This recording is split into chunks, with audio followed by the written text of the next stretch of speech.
The death of Ivory Coast Prime Minister Amadou Coulibaly has continued to elicit reactions, especially as regards the impact of his death on the upcoming elections later this year.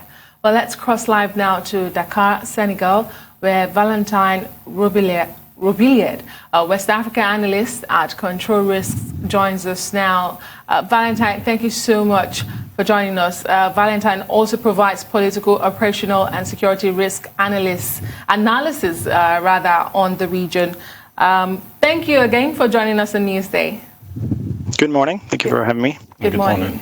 Do we know really what was responsible for the death of the Prime Minister? I mean, we do understand that he had just returned from France from his regular heart checkup, but we were told that after that Executive Council meeting, he had a heart attack. But there are reports that it could have been COVID-19. So has it been made public what really is responsible for the Prime Minister's death? Well, no, I mean, Amadou Coulibaly had, years-long issues with heart issues, and he had undergone a heart surgery back in 2012, and just regularly gone for checkups since. And yes, he had gone to Paris in early May for checkups again, which was, fueling sort of questions around his health. He'd returned last week, which sort of eased some of these questions. He said he was healthy and ready to lead the country again. But obviously, he was, a lot of people wondering whether he was still a little weak. And obviously, I know COVID these days is on top of the agenda. Mm-hmm. But this was a prime minister that had sort of long-standing known heart issues. So it is a shock to the country because it is at the end of the day the death of a prime minister. But it is someone who we sort of knew had sort of underlying health issues anyway. All right, talk to us about the massive void it has left behind for Ivory Coast. How will Ivory Coast be able to put themselves together, and what's the next step right now? Well, I think it's, before the politics, it's a loss for the country. Obviously, it's someone who's been in politics for 30 years, who was, minister under Gbagbo, was secretary general to the presidency, and was prime minister, someone who had a strong base up in Korogo in the north. And so I think, beyond the sort of the political game here, I think the general political class within the country recognizes that that's the loss of a statesman. But obviously, it is fueling questions around the election. Amadou Coulibaly had been selected as the ruling party, the RHDP presidential candidate in October, and was to be officially appointed as such in early August during a party congress. And so obviously, his passing sort of reshuffles the card and leaves the ruling party without a candidate.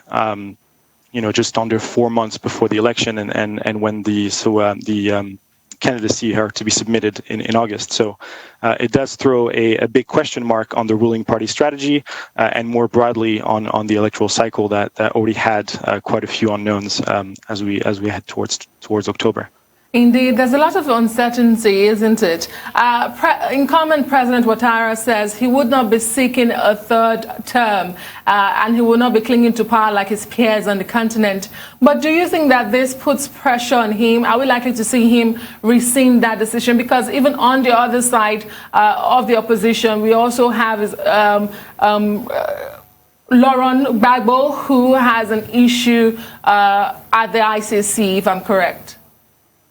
Yeah, well, I think Ouattara, was keen to pass on the baton to a new generation. And, we've seen that sort of three figures, Ouattara, Gbagbo, and Bédié, since the 1990s now. And I think there was this desire to pass the baton to a new set of figures. Now, obviously with Ouattara's favorite successor gone, and it was quite clear that Coulibaly was very much Ouattara's choice. With him gone on one side, and on the other side with, Henri Konan Bédié, the former president, who's announced he was going to run in October. Ouattara in the past had said that if his former rivals were to run in October, he would also potentially run. So I think a lot of these factors are, raising legitimate questions as to whether Ouattara will run again. I think all the options are open, really. I think there's definitely discussions in the ruling party. There's discussions around postponement of the polls due to COVID-19, and there's that discussion around Ouattara run again. So I think all the options are open and on the table right now, and I think we'll get to know more a little bit when the coming weeks when things get a little clearer, I think.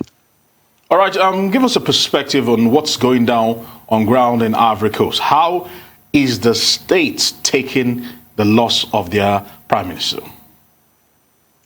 Well, I think politics is pausing. The beyond the sort of the political rivalries and the rhetoric that has been traded in Ivory Coast for the past few weeks and months.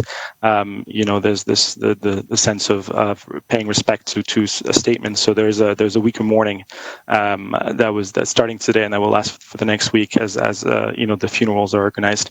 So I think we're seeing a lot of narrative, a lot of the sort of reactions from across the political spectrum, including within the opposition, that is quite complimentary of Coulibaly, and I think that's everybody's sort of accepting the pause in the politics. But I think as that mourning period ends and we get closer to those candidacy submissions in August, obviously the politics will come back. But it is beyond politics, it is a shock for the country just because.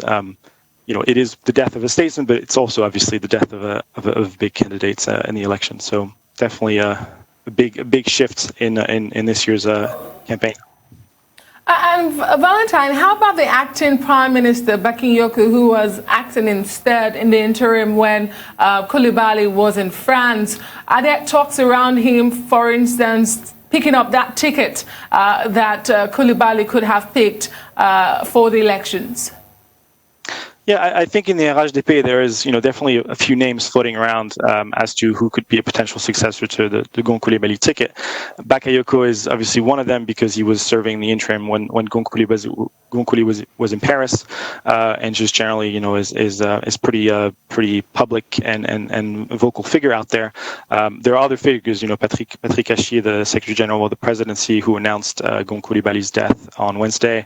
The Vice President Duncan and a few others within the party that are sort of tipped as potential candidates, but I think none of those really emerge as the obvious choice. None of those really have the true strong backing that Gon had with Ouattara. All have some sort of flaws to their candidacies, whether it's lacking backing from Ouattara or just generally less of an electoral base in some parts of the country, and so there's no real obvious choice. We hear these names quite a bit, but there's no one that really truly emerge, even though Bakayoko is definitely sort of on top of that list there and talked about quite a lot these days.